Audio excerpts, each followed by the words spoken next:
Okay, it's now 7 o'clock. We'll call this meeting to order, and we do have a quorum. And if everyone will stand, Greg will lead us in the invocation.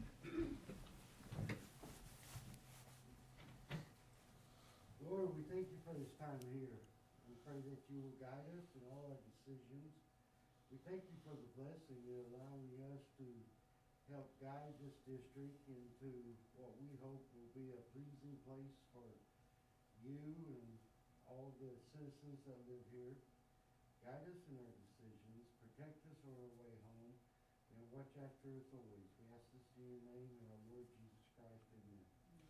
And Deborah will lead us in the Pledge of Allegiance. Pledge allegiance to the flag of the United States of America and to the republic for which it stands, one nation, under God, indivisible, with liberty and justice for all.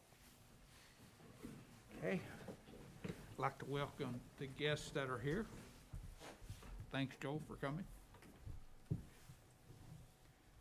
Okay, we'll go to item number 4, which is school board recognition. Okay, it is school board recognition, and we have a series of things. And so I would like to introduce Miss Gay Roden, our ESL bilingual director. Miss Roden? Good evening, Mr. Hopper and Mr. Owens and board members. I just come to you on behalf of the bilingual ESL teaching staff and our students to thank you for your support in all that we have been trying to do over these last few years. Your dessert tonight is called pan dulce, which is a Mexican sweetbread. And we all hope that you enjoyed that as part of your meal. Thank you very much, Ms. Roden. Very fitting as well. All right, we'll go now to Venus High School. Ms. Woodworth. Hello. Well, can you hear me okay? Yep. So our theme is, as you can see on the poster that's on the wall from our life skills classes, we cannot mask our gratitude this year. We cannot mask our gratitude. So our gift is a nice tier of treats that are, of course, all individually wrapped, for enjoyment. And just to show how much we appreciate everything that you do for us and the students of Venus. And we just hope that you will take these and enjoy them. And just a little something sweet to make your year sweeter. Thank you. Thank you. Thank you, Ms. Woodworth. Venus Middle School, Ms. Buck.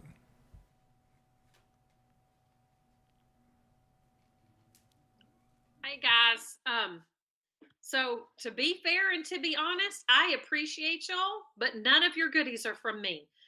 So I sent it out to the staff that it was School Board Appreciation Month, and any group that wanted to do something could. So you have a blue basket at your area, and that is from our student council kids, and they planned all of that, picked it all out, put it all together, and they made them individual for each person. And so that is from student council. There's a poster on the board from TSA. It's hanging on the wall when all of the ones that weren't on quarantine have signed the poster, thanking you, because I know you guys give a lot of money to TSA so that they can go to competitions and do the things that they are excited about. On the side table, at least that's where it was when I left last time, there is a candy bouquet and then some flowers and some other separate candy bars and cards. That's from NJHS. And so they have signed the card for you guys. And then there's a candy bar with that.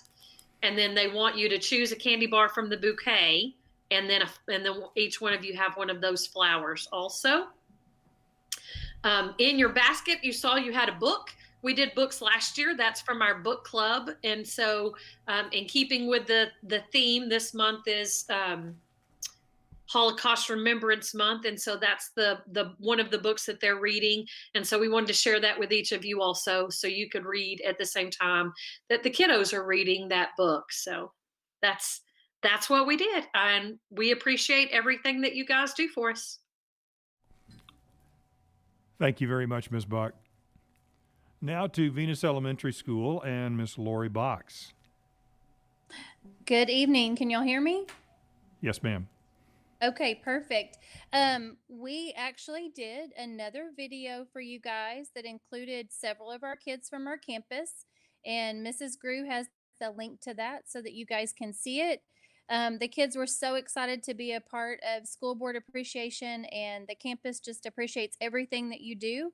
And we did not want to throw away all of the words and all of the pieces that we used in making the video. So we put it all on a large piece of butcher paper today, and I dropped it off over there today. So I hope you guys get to see that.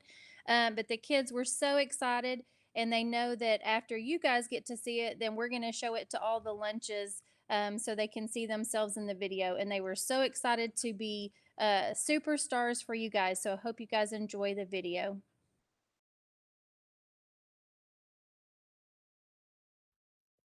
Hello, welcome to Venus Elementary School, ABCs of our amazing school board. Ambitious, ambicioso. Bright, compassionate, diligent, enthusiastic, friendly, amable, generous, helpful, inventive, joyful, knowledgeable. I'm not sure if it's my turn yet or not. Can you hear me? Not yet. Okay. Nurturing, original, passionate, sensational, reliable, selfless, trustworthy, unique, valued, wonderful, excited about the ISD. Yes, they work hard. And zealous. President Les Owens, thank you. Vice President Chad Sutton, thank you. Secretary Katie Drenberneau, thank you. Trustee Deborah Cruz, thank you. Trustee Gregory Hoffman, thank you. Trustee Tasha Gore, thank you. Trustee Gerald Leonard, thank you. Thank you to our Venus ISD school board members. You are truly appreciated. From VES, the best Bulldogs in town.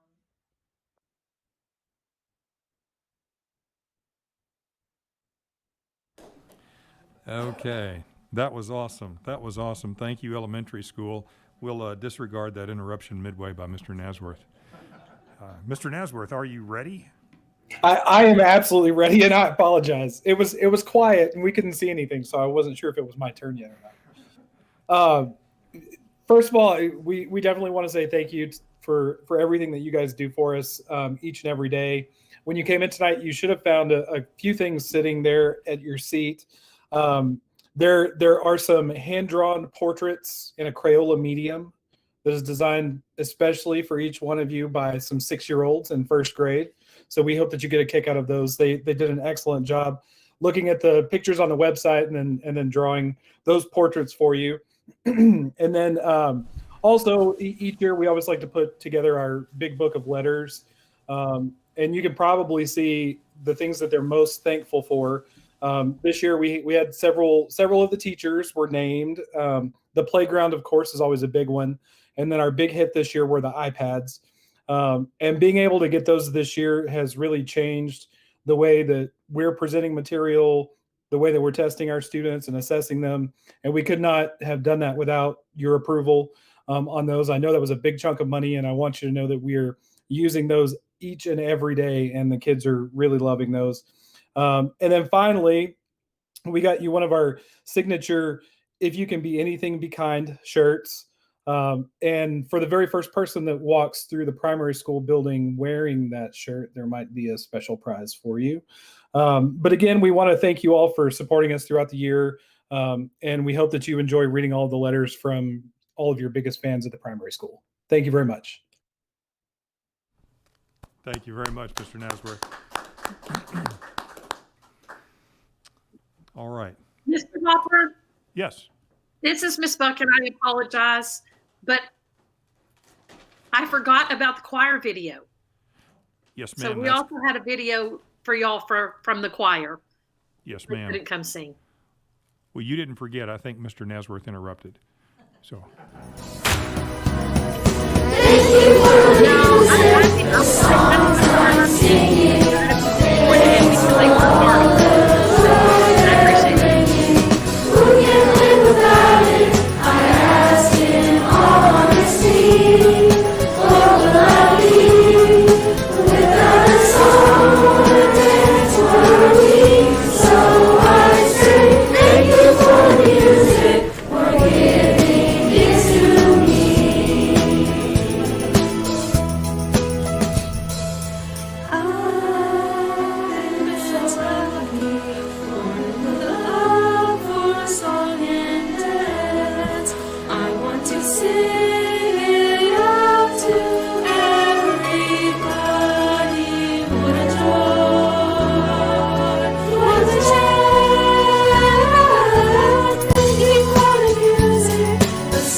All right.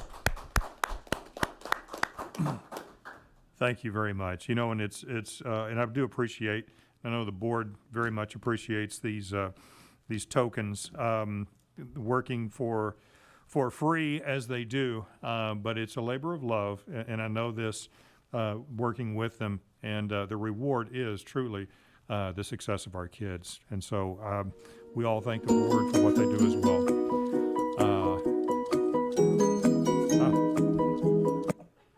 Anyway, once again, thank you, Board of Trustees. Appreciate you. All right. Okay, now we'll go to item 5, campus recognitions. Okay, we have a montage, and these are all together. Is that right, Liz? Yes. So we're, of course, what we've been doing is doing these on campus. And so we put together the montage, and we are ready to play. Do we need to back it up just a little bit? There we go. And these are our students, our teachers, and staff of the month, correct? All right, here we go.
It really is a joy walking around to the campuses and giving out those awards and seeing the looks on their faces. That's really it's hard to convey it in these videos.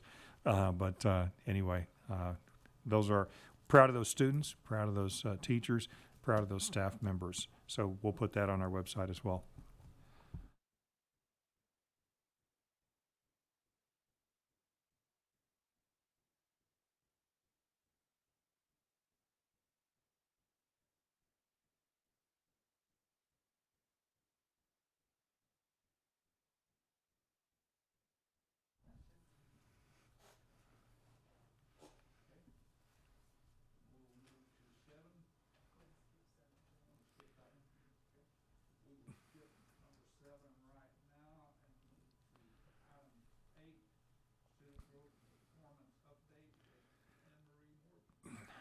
Yes, Dr. Morgan is going to present some math scores, and looks like they're up there now.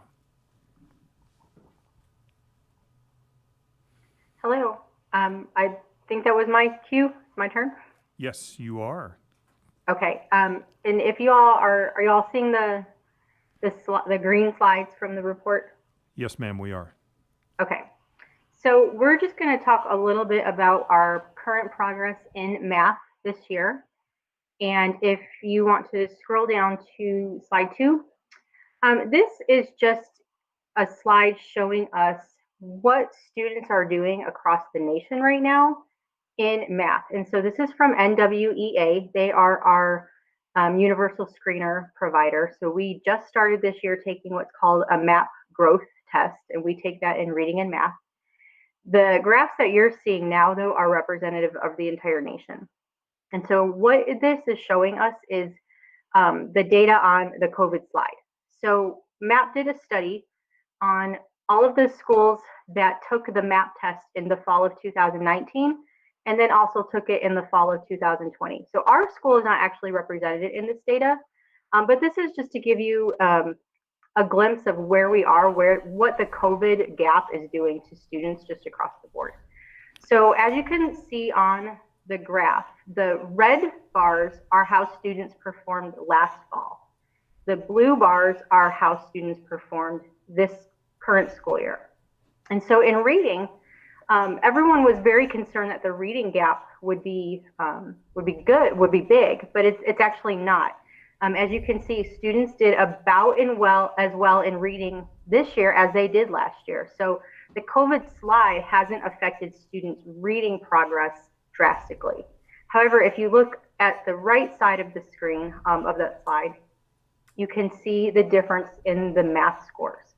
And so again, the red is the fall of 2019, and the green is the fall of 2020, or the blue, or whatever color we want to call it. And you can see that students performed drastically more poorly this past fall than they did the year before, which tells us that the school closures back in April and May, on top of summer, just really hit students hard when it comes to math, so that they're lacking the consistent practice, and then that final few weeks of school, of that practice and the skills that they would have developed those last couple months of school really hit students hard when it comes to math.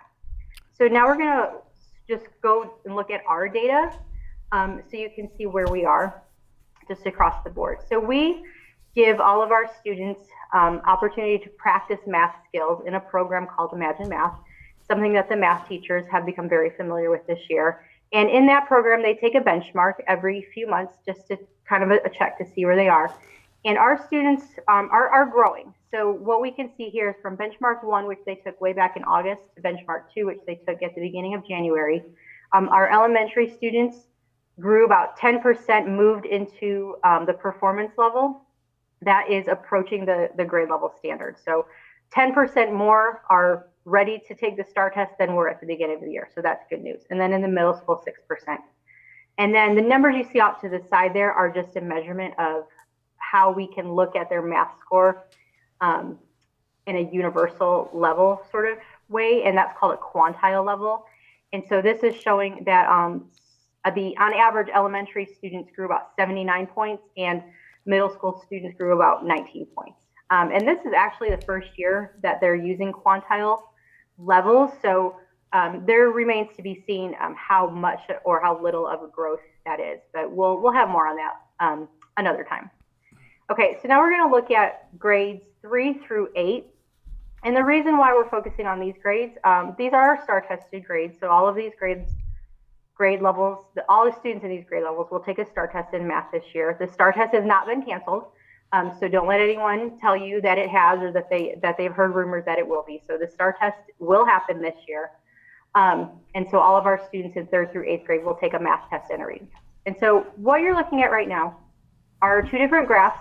One, it says 3rd grade math unit test. So those are the tests that we create in the district. We have a math curriculum coordinator, Wijden Haddad, who many of you know from, who taught in Venus a few years ago and then came back, and now we have her as our full-time math coordinator. And she creates the math unit assessments for all of our grade levels.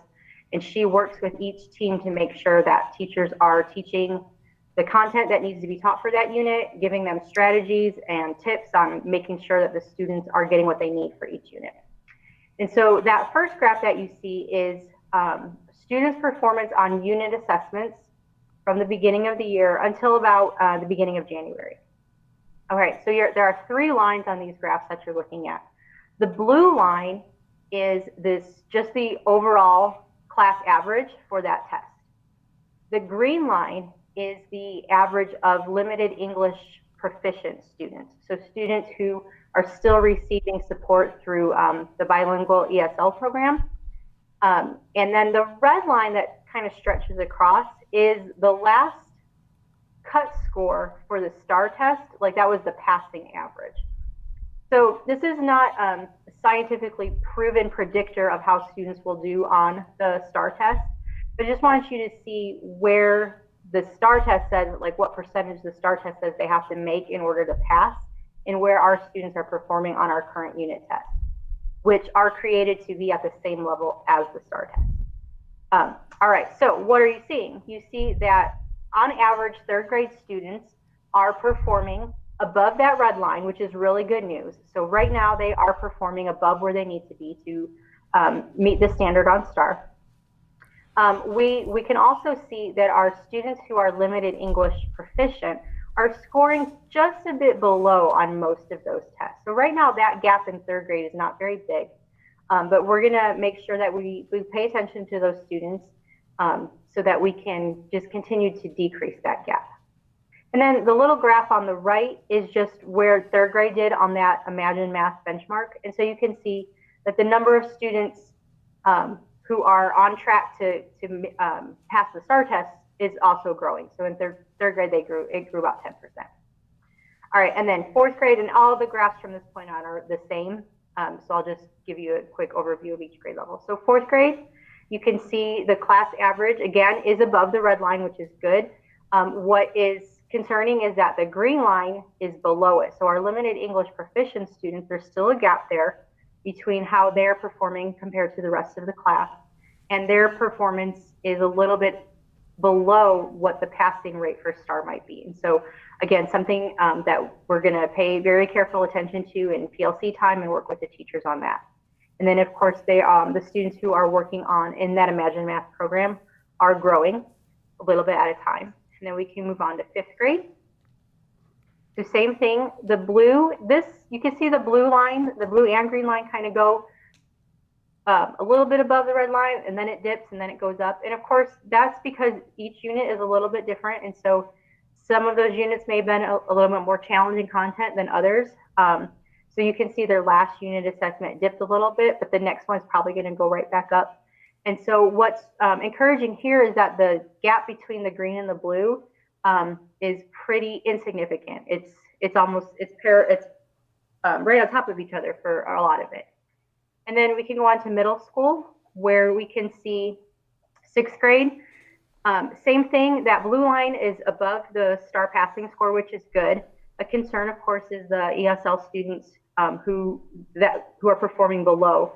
And so we're looking at that. And then same thing for 7th grade. And then same thing for 8th grade. And so of course we can see on 8th grade that both the blue and the green line, sorry, are below that red mark, which of course we are paying attention to in 8th grade and working with the 8th grade teachers just like everybody else. And so there's a lot of good news in this growth report that students are definitely hanging in there when it comes to the grade level concepts that we're asking them to be working on. There are gaps. We know that there are gaps. And so that is something that we've been working very diligently on each campus. We have math interventionists on primary and elementary. We have some students who are in resource math at the middle school. We have Mrs. Haddad, who works with every PLC from kindergarten through 8th grade and also in high school, working with each grade level to make sure that they are getting the content they need to the students, giving them strategies, giving them support resources. And so we're working a little bit at a time to get teachers what they need so that they can help students.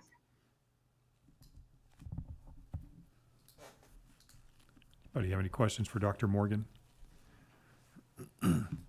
I guess probably the most alarming thing out of this that really surprised all of us when we saw the NWEA scores that showed such a dramatic difference between students in math this year as opposed to last year. And quite honestly, literacy has and will continue to be an issue that we are going to be targeting. But when we see that kind of a drop, of course, we haven't experienced this kind of a time off from school before. But when you think about it, once you learn to read, you pretty much stay at that level quite a bit, and you're going to be reading at that level if you're reading anything at all. But as you're doing math, you get out of math class, how much math are the kids doing at home on a daily basis? And so we saw a huge regression, of course, nationwide, and that's one of the things that we're going to be redoubling our efforts on as well. So I think it's going to take about a year to bring them back up to where they were. It's a really good question, Les, as far as how long it's going to take to get them back up. Honestly, it's going to depend on the student. Some kids are already, they're making up a lot of time. Other kids, you have students who struggle just a little bit more, and this time off is going to be harder on those students than it is any of the others, and so it may take them a little bit longer.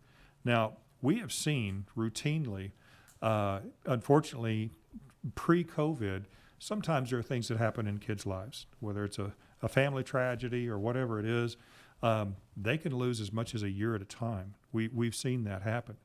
But then they also can make that back up. So now it's just that we have a whole, all of our kids, a whole group of students who have lost significant amounts. So what we have to do is go in there and very personally address these issues, these academic deficiencies with these students. So like I said, some of them it will take a matter of months, some of them a year, some of them even more.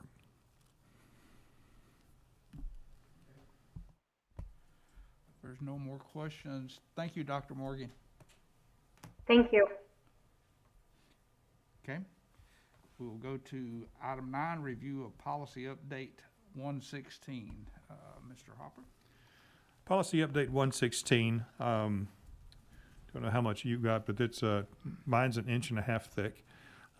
But anyway, there's several. These are again the legal updates, and there's some local policies that go along with it.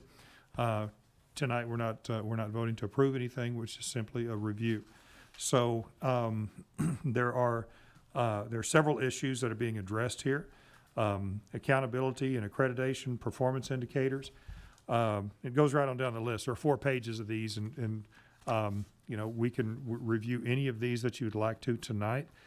Feel free also, even after tonight, if you see something that you'd like to talk about or review, we can do that as well.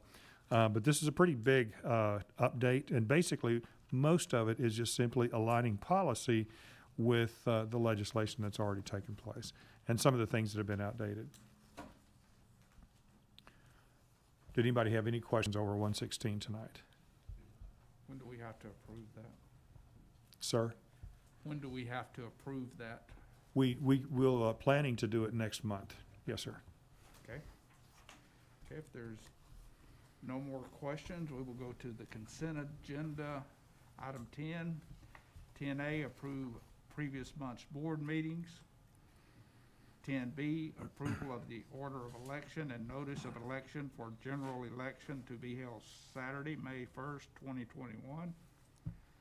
Item 10C, approval of contract with County Elections Office. Item 10D, approval of addition of new assistant director as adjunct teachers of Upward Bound program for the 2021 school year.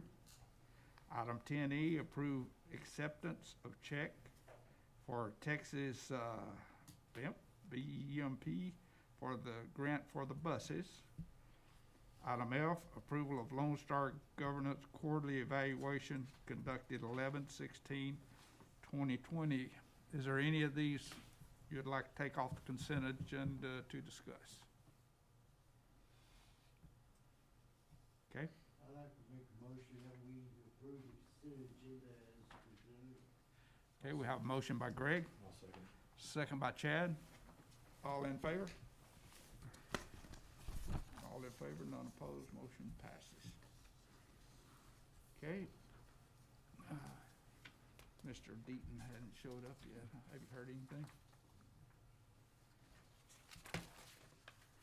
Okay, we will go into executive session for 551-072, 551-074, and 551-076.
upon, and C, and the present, and consider approval of annual financial audit. And Mr. Deaton? Thank you. Sounds like maybe you skipped over me. I'm sorry about that. I had another meeting earlier. Okay. Thank you. It's odd to have people behind me when I'm making a presentation, but it's We got your back. It's the way things are. That's right. Okay. I think you all have now a printed copy of the report that I brought tonight of these audited financial statements for the last fiscal year ending August 31st. I'd like to hit the highlights and then see if you have any questions. Beginning on page 22. Page 22 shows the activity for the three funds that you're required as a board to budget for each year. The largest one being the general fund, that left column there.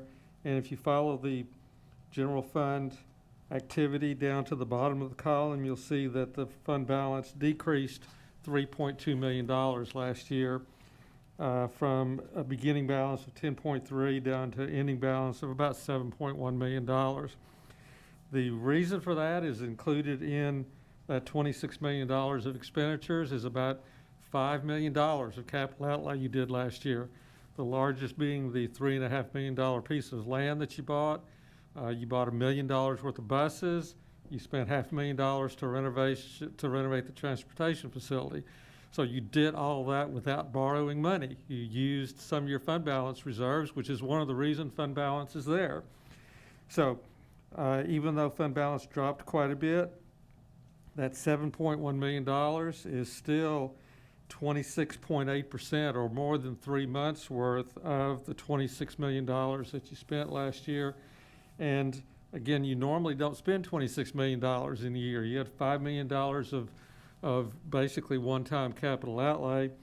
You normally have been spending about $21 million a year, and that $7 million is basically 4 months worth of $21 million of spending. So, you know, you did an excellent job building your fund balance up from those pretty severe lows that you had 4, 5, 6 years ago, and you were able to do some things that were apparently needed without borrowing money, you know, which is excellent. Okay, in the middle column is the Child Nutrition Fund. Basically, it is the fund that, like every other school district I deal with, this fund suffered last year. You're used to Tina making a profit, basically almost having too much fund balance, but you're well aware the Child Nutrition Program had very little revenue from March to May and had to continue paying employee salaries. And so that generated the $100,000 loss last year, which isn't necessarily a bad thing. She still has $248,000 of fund balance to work with in that program, which is about 2 1/3 months worth of her spending. Her maximum she can have is 3 months worth of spending anyway. So she still has a healthy fund balance.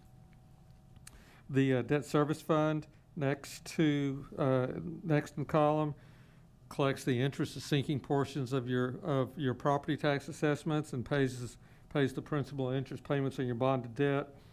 $218,000 added there, ending fund balance of close to $500,000, all of which, of course, is earmarked or restricted for debt service fund activities. And the capital projects fund on page 23, of course, all the big activity in that fund came to an end when you finished the large renovation projects that you had borrowed the $28 million for on a bond issue a few years ago. There's still a little bit left in that fund. And then the other funds column, if you turn back to page 72, you'll see on pages 72 through 75 the other close to 20 funds that make up that total in that other funds column. And basically these are the special revenue funds. These are the funds that account for the Title I funds that are received, the special education, some special education program funds, the campus activity funds and so on. I did want to point out to you a couple of them. The summer feeding program, Fund 242, that's a lot more activity than usually goes through that because Tina did switch to the summer feeding program as far as what reimbursements she could get during the pandemic. And so that fund usually has less than $10,000 running through it for summer activity, but basically it's called Summer Feeding Program. It basically started in March this year. Page 73 has two new funds this year. That column 266 called ESSER, that's basically the CARES funding that came into the district through the CARES funds, the federal funds, as a result of the pandemic that came through the TEA to the state, or from the state, and basically replaced part of your state funding that they normally give to you.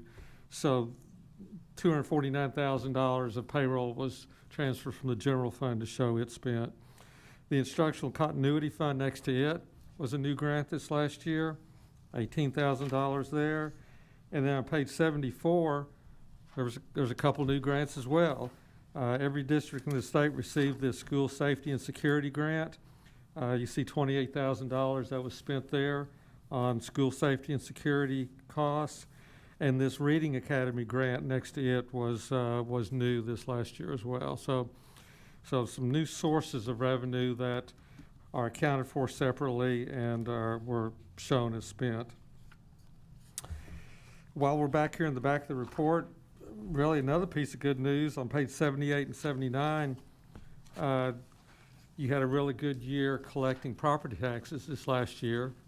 Now, that's not to say what this year will look like since we're in the pandemic, but last year when most of that comes in December, January, and into February, you had a good collection year, and page 79 shows that in that you came into last year with $680,000 of delinquent taxes owed to you, to the district.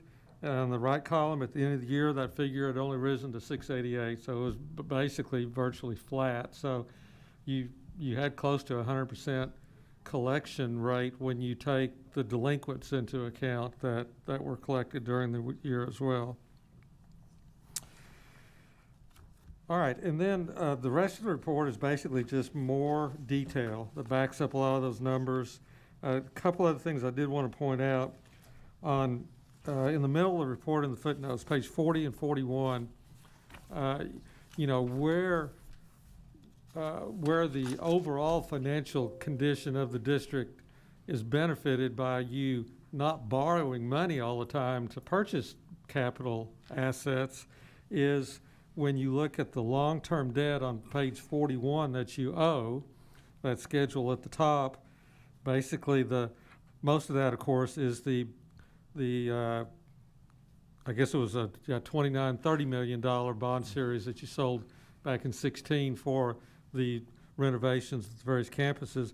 Most of that $37 million total that's owed in that amount outstanding column is that bond issue. But your total outstanding debt long-term is only $37 million. And compare that on page 40 to the capital assets. After depreciation, you've got $53 million still in net capital assets tied up in all of the land, buildings, vehicles, furniture, and all that stuff that the district owes. That's a good ratio, 53 versus 37. It means like you did this last year, you haven't always borrowed money to make capital items, capital purchases of things, and that is just one of the benefits of having a healthy fund balance. So last but not least then, everything we just looked at flows into this consolidated financial statement on page 16. The only place you'll ever see this statement on page 16 is in the audit report, but it's required now by accounting standards. It is a consolidated asset and liability statement that combines all of those funds we just looked at, the general fund, debt service, all that, as well as your capital assets, your long-term debt, and if you recall, these teacher retirement system unfunded liabilities that every district has to pick up a share of. But when you combine all of that into one statement, you see at the very bottom what you would call a net worth, or a positive assets minus liabilities of $11.4 million. That's after about $13 million of these teacher retirement system estimated unfunded liabilities have been recorded. So if we didn't have to record those, you'd be about $25 million positive on the bottom line, which is excellent for a district your size. Most districts getting much larger than you are in the negative on the bottom line, because most larger districts do borrow to do everything that they do capital-wise, and they have larger TRS numbers that they have to accrue as well. But overall, even with all the spending that you did last year, you're still looking very healthy as far as your finances and your fund balances. And as always, it's a pleasure to work with Michelle and with her crew. And, I'm just so thankful she's here, because she keeps things in good shape and makes the audit easier when I'm here. So if anybody has any questions, I'd be... Just gonna ask you, did she pay you something to give her that big head over there? Well, no, I'm bribing her to stay, I guess, by complimenting her, yeah. Yeah, I remember not that many years ago, we were in a lot of trouble. We had the state here. Yeah. Yep. Yeah, I can still remember the year your fund balance dropped from $5.5 million to $3.5 million, and you were totally surprised until I got in here and told you that in the meeting, because you weren't getting accurate financial statements during the interim months, and you get them now. I don't have that many audit adjustments I have to make when Michelle's here. Her office is doing a good job of keeping things accurate during the year, so that you've got good numbers to make decisions on during the year, which is what you want.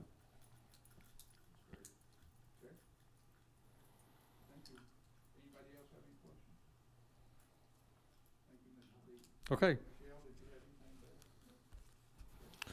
Okay, and just to remind you, this is due to the TEA in 2 days. So I need that signed certificate of board. You can just email it to me tomorrow. All right, thanks. She's not even worried about it. Okay. Thank you.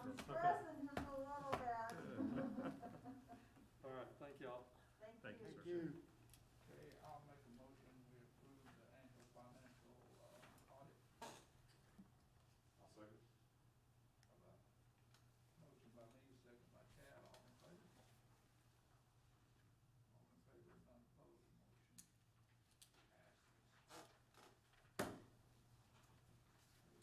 Mr. Hopper,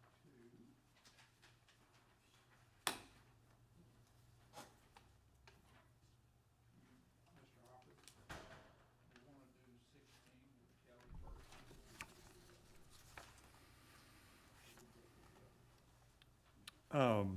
Yes, sir. That would be fine. Kelly, are you there?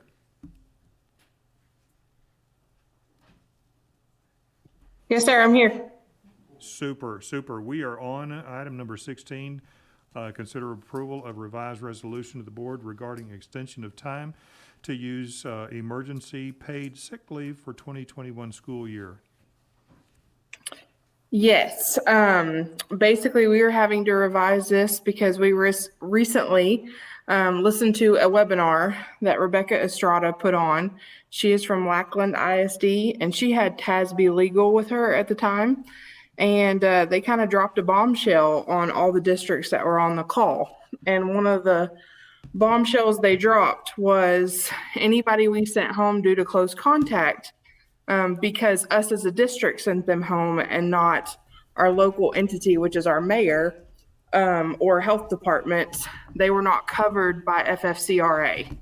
And so a lot of districts were super surprised to hear that, because of course TEA and CDC said that you had to report close contact and send people home who didn't follow the guidelines, whether that be mask wearing or staying 6 feet apart. And so because of that, we've sent quite a few people home. And so we have paid them under FFCRA, and it came time to report. And when we heard this bombshell, we said, what are we going to do? Because we can't basically not pay these people. So we came up with a revised resolution just to cover the people that got sent home due to close contact up to 10 days. So it's the same provisions that FFCRA had. So it's nothing new, nothing different. The only piece of it is we are covering them due to the fact that they didn't qualify for FFCRA. So it's basically the same guidelines as what it was already listed for the Department of Labor. It's just they didn't qualify due to the fact that they never presented symptoms, but we sent them home due to close contact. So that is why it is requiring the revision to be done. That is the simplest way I can put it. But if you have any questions, I will be happy to answer any of them. What does that add to our budget? Does that add anything I to could- our budget? So what does that add to our budget? It does not. We already pay them their daily rate no matter what. The only cost that would be involved would be for them to have a substitute if they weren't here at the time, which a majority of the time we are having to cover substitute spots internally just due to having so many. So we're not, incurring any additional costs because of this. Okay. How many people are affected by this? Over 35. Is that close contact at school or close contact anywhere? That is close contact at school. Okay. Due to either being a teacher or a student or however that may be at school, presented to our teacher. So either one, it can be a student exposure basically, or it can be a teacher exposure.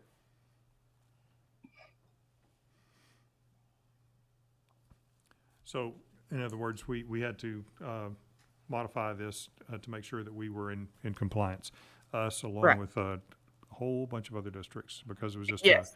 a misunderstanding of the terminology, I suppose. Yes, that is correct. And a lot of people consulted with their legal counsel, which we did as well with Dubner, and he agreed that we should do this. Based on what he read, he said that he thought we would be able to qualify under the local entity just due to the fact that our health department is really, and CDC and TEA all saying that basically if we have anybody who's in close contact, we have to send them home. But he said as a protection, I would definitely revise your resolution just to make sure.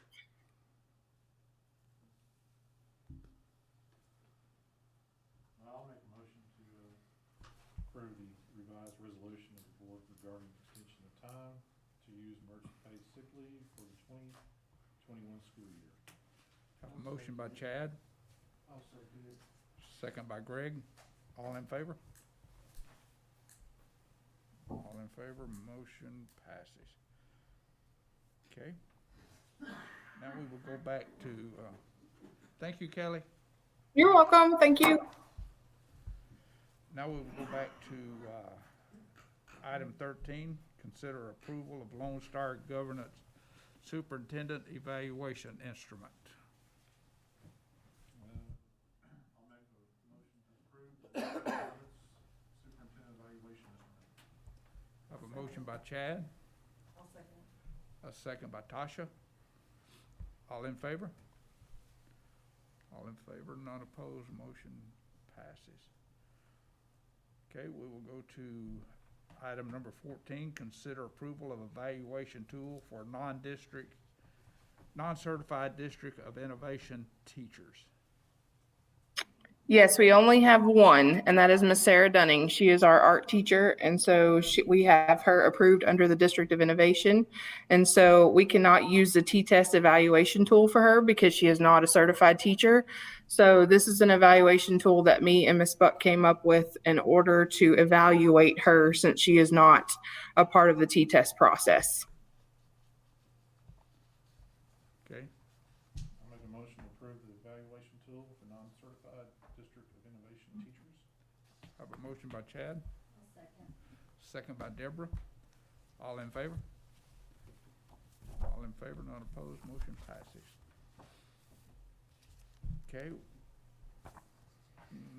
Item number 15, consider approval of personnel. This is Miss Addison Garcia being recommended for the position of teacher coach. That is correct. She is going to be our history teacher at the middle school. She has been an aide for a year at the colony. She is getting married and moving to our area, and just a fantastic lady. And we are excited to have her. Is she talking about moving down here, Kelly? She is moving to Midlothian. She just signed a lease on an apartment. Okay. I make a motion that we approve the personnel as presented. Have a motion by Greg, Second. second by Katie. All in favor? All in favor, none opposed, motion passes. Okay. We will now go to the reports, and we'll start with the superintendent report. Besides the normal attendance, what I wanted to do is give you a few more numbers as well. Want to report on the update on our students who are online. We currently have a total of 186 students throughout the district who are online. It's 51 at high school, 23 at the middle school, 58 at the elementary, and then 54 at the primary school. So of all the students we have enrolled, that's 8.5% of our students who are online. So Now, these are all passing, right? these students are either those students who were being successful previously online, or those who have a medical exception, And how many? a waiver. 100. We have 186 by number, and that represents 8.5% of our total enrollment. So we have nearly 92% of our students who are enrolled on campus. Have any idea of when the other 8% will be returning? Now, those situations are vary quite a bit, Mr. Owens. Different. Some of those where there's a person in the home that has considered to be medically fragile, and so there are concerns there. And then some of those students, as I said, have been successful. And I could probably get those numbers broken down too, but I don't have those right now. Okay. Any questions about those? I do. I was curious, have we noticed improvements on the students that we had brought back that maybe needed a little bit more help than online was allowing them? We have. Now, we're sweeping a pretty broad stroke when I say that, but yes, ma'am. So they're getting back, and they're getting their feet on the ground academically. It does take a little bit of okay, this is the way, things are going to be done. It's a little bit different pace than at home. A lot of those kids, in fact, the majority of them are really glad to be back. And the disconcerting thing is when we do have to quarantine some of them because of close contact. But to answer your question, yes, we're seeing some improvement there. Super, thank you. And you could see that borne out in some of those numbers that Dr. Morgan was showing us earlier. Wanted to also give you an update on the portables. We have, just today, this information came in, we have the racks for the switches that will be shipped sometime this week. Now, these are the switches for the fiber. The conduit should be 100% at all 3 schools by the end of business day this Thursday. Should be able to start running the fiber by the middle to the end of next week. So it's going to take a little bit longer than we thought, but we'll have that fiber by the end of next week completely hooked up. Electricity should be hooked up by Friday of this week. Fire alarms should be done by Friday of this week. And I've told you a little bit about some of the furniture that we have coming. We have student desks, we have teacher desks, we have file cabinets, and so those will be coming this week and next week as well. So we were able to outfit just about half of those portables with the existing furniture that we had in the district. So that's what we wanted to do, was use most of that up. Underpinning on some of those portables, the corners are left open. Are they going to come back and fill those in? They are going to come back and fill those in. We have Yeah, they're not done with those Okay. by any stretch. The moisture has been an issue, you know, just working in the mud. But I noticed the same thing. Those corners are not complete. We've got, I believe we've got all of our concrete work done. We've got just a few nips and tucks here on the ramps. So those are near completion as well. We still have to, we're gonna paint some doors, especially those at the middle school, but, you know, some cosmetic things like that. We've got some, guttering that we've got to make sure it doesn't leak. Those kinds of things are where we're at. I wanted to tell you also about, we got a thank you from, these good people here in the Philippines. And the reason we got this is because we had a lot of outdated books, and these things is, you know, the question is always, what do you do with these things? We can't really sell them. We have to give them away. And so we gave them to a church up in Pilot Point that shipped them off to the Philippines. And so we got this thank you letter. It says Midway Church is in partnership with Manna Worldwide, thankful to receive the out-of-adoption textbooks from Venus ISD. These books were sent to Manila, Philippines, and distributed freely over 10 school districts serving more than 80,000 students. Thankful for the partnership with Venus ISD, which allowed us to foster academic excellence and develop relationships with students and educators in Manila. Particularly thankful for the contributions of the following individuals who were instrumental in helping make this project a success. And this was Mrs. Lori Box at Venus Elementary and Miss Gloria Latigo, our vice principal over at Venus Elementary. So, and we noticed that in this picture and in the brochures they sent, we can actually identify some of the books and some of the boxes that they have. So anyway, I'll have these if y'all want to take a look at them later. That's my report. Okay. I was looking at the enrollment. We're not gaining that many students yet. No, we are not. And I will tell you that on the enrollment, one of the things that we're finding is that we're actually finding some students who were not living in the district, and they were not transfer students. And so we've had to take the appropriate action in those situations.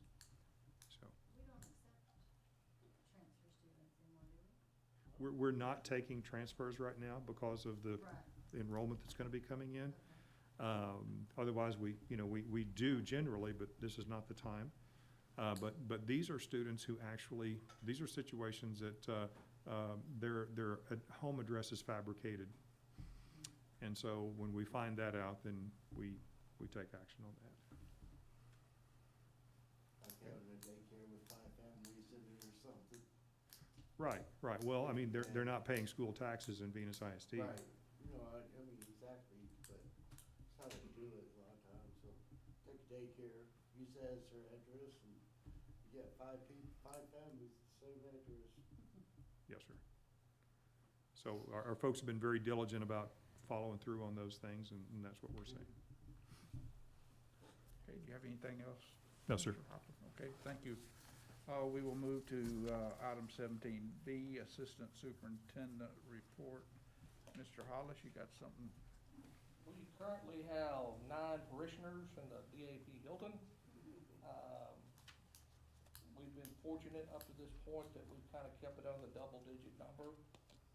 Kids flowing out, kids flowing in, and as Mr. Hopper referred, one of those young people came through an investigation that ended in a DAP placement, but one of the individuals involved, Chief Wood, double-checked the address because the girl openly said, I live in Mansfield, and it was a commercial residence that they had used. It was in Venus ISD, but they didn't reside there. They just used a commercial address as their proof of residency. So that young lady got to go to school in Mansfield. You saw the report that I put in your head, this group put in the packets on the county show. I had a great county show, much different because of the COVID, kids were in and out. Ultimately, what they did is they showed a species a day. So, poultry was Sunday, bunnies was Monday, sheep and goats was Tuesday, and it just went through. So, an atypical show, they offload and they're there for the week. Well, we were having to move kids in and out, and animals in and out, but all in all, had a good showing, and the kids performed well in that regards. Any questions in regards to the CTE stuff? That bench made with the tailgate looked real good. Uh, The bench made with the tailgate looked good. Yep. Well, we had 3 AgMet projects that we entered. 2 of them were built by girls in our welding department. Good deal. Okay, anything else? Not on that end. Anybody- I got another round here in a little bit. Anybody have any questions for Mr. Moore? All right, we'll move to item 17C, Chief Financial Officer, Mrs. Salazar. Okay, so our cash position report shows that we have 13,698,630. And then the next page is our general fund financial statement. And it shows that we have an increase of 3,363,466 right now in our general fund. Then the next page is the child nutrition. And right now she's in the negative. Hopefully she'll bring that up. A little slow going on some of her income this year. And then the next page is debt service, and we're up 2,280,806 because we haven't made any payments yet. We'll make our first interest payment on February the 15th. And then the next few pages is the general fund revenue sources. Just shows you a breakdown of what our revenue is. And then the next page is the summary of the other revenue that's under 2%. So it gives you a little bit more detail on that 2%.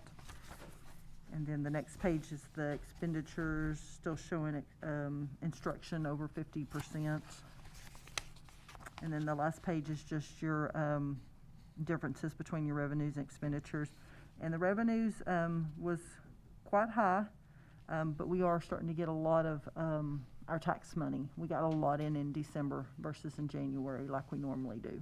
So that was why it was a little higher than normal. So any questions on those reports? Any questions on the check register?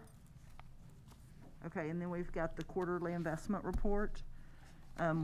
We started out with $7,920,361 as the beginning balance. We ended at $13,184,3043, and the reasoning why is because of the taxes. Because we had a lot of tax money start coming in already, and then we had $2,483 worth of interest in those 3 months. Any questions on the quarterly investment report? Okay. Thank you very much. Thank you, Michelle. Okay, 17D, athletics. Mr. Moore again. I had all the coaches send me their records as of last week, and even though they look kind of bleak, I'm going to show you something that was sent to us by a parent. This last Friday night, we played a heritage here.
swinging all around them. Please tell them sometimes the W doesn't matter, but the way they handle themselves on the court does. We recognize this as Heritage fans, and their coaches and parents should be proud. I saw one of the boys after the game walk into the stands and drop his bag down and just sink into his chair looking defeated. That is not how I viewed him. I saw him as an awesome athlete. Great stuff.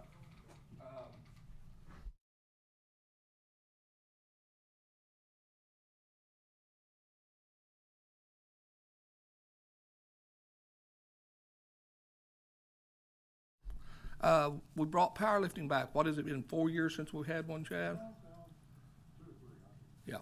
I talked to Coach Hargrove about trying to put one on last year, but powerlifting is one of those things, if you're not on the calendar, it's hard to find a spot.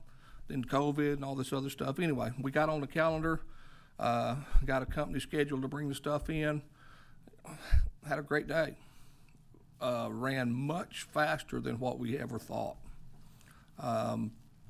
There were 85 listers from 7 schools. Just to understand from the COVID guidance, you have a max number of 8 or 96, and a team consists of 11. So we were one team and 11 lifters to capacity. Day ran like a charm. I mean, we got through squat and bench, and it was 10:30. We normally would take a lunch break, and everybody's looking like, oh crap, it's, we're trying to take a lunch break. But all in all, it was a great day. The thing most impressive, and I told the judges going in, I said, look, we've got some great kids, but they don't understand powerlifting with all the different things. Well, at the course of the end of the day, the man that was the lead judge, he came up to me and he said, look, those 2 young men that work my platform, I'll take them anywhere I go judge because they're the best I've ever had. Just constantly hustle, getting the weights loaded. The trainers, because of disinfectant and stuff, the kid would go up and lift, put the rack on the bar. One of the trainers would come in, just spray a towel, wipe the bar down, step back. There was never a lull in the action. Another judge came up and said, hey, you do have great kids, because it was yes sir, no sir. Never took a slow step. They were slinging weights. I'm sure some of them slept in Sunday kind of thing, but it was just another great example of what our kids can do and how the character that they have and how they represent. Any questions on the athletic piece? Yeah, I'm just disappointed I didn't actually get to see any of them lift because I was so busy. Yeah. But I really thought that everything looked, from my observation that day, I thought everything went really well. Yeah. And not only that, I'm going to toot my own horn with the whole hospitality suite. I think we did.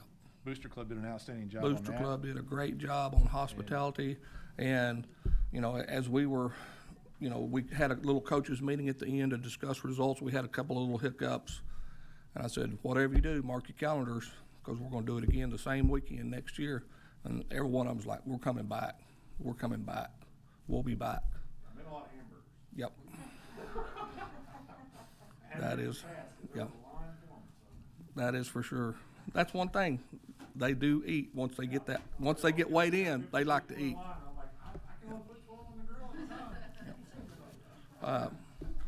One of the young men that came from Grandview, he squatted 700 pounds. Yeah. He totaled like 1,700 in 3 lifts. It was amazing. But all in all, a great day. Kids represented well. We had a winner in the 275s and then a couple of others that placed in some other weight classes. COVID quarantine pretty much wiped out our girls' high school lifters between soccer, soccer, band, and one other quarantine situation. But represented well, and those kids worked their tails off all day long. Thank you, Hollis. Okay, is there any other Anybody else want to give anything else on their reports? I'll stand up real quick. Okay, Mr. Wood, Chief Wood, I mean. I just want to thank everybody for, we made it 1 year. As of, end of December, it was 1 year that the police department was created, and we made it for a full year. So I'm looking forward for the next year. Next month, I'll actually be able to show you some comparisons of January 2020 and, January 2021, so we can see how things are moving along and everything else. But it's been a great year, and I appreciate all the support, all the trust that y'all have given me. So, thank you. I do have one comment. Uh-oh. On your picture, on your report, Yes, sir. it's a stretch picture. It makes you look fat. It's all the stuff I'm wearing. That's what it is. That car's stretched out. I know it's not that long. I'll tighten my girdle, my vest a little bit more. So. Thank you, Chief. Thank you. Okay, is there any questions on any of the other reports? Okay, if not, go to item 18, board request for additional items.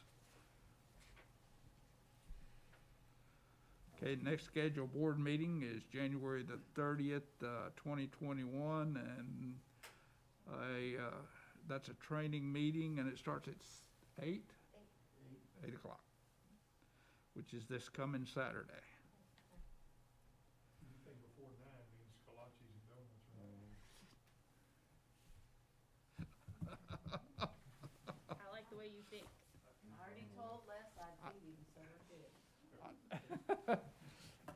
Can we have bacon and eggs? Yes. Pancakes?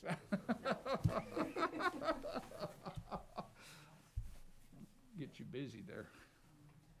Okay, and the next regular board meeting is February the 22nd, 2021. And if there's nothing else, we will go to item 19, and we will adjourn at, got a time there, Katie, I don't. 8:53. 8:53. At 8:53? How'd we do that?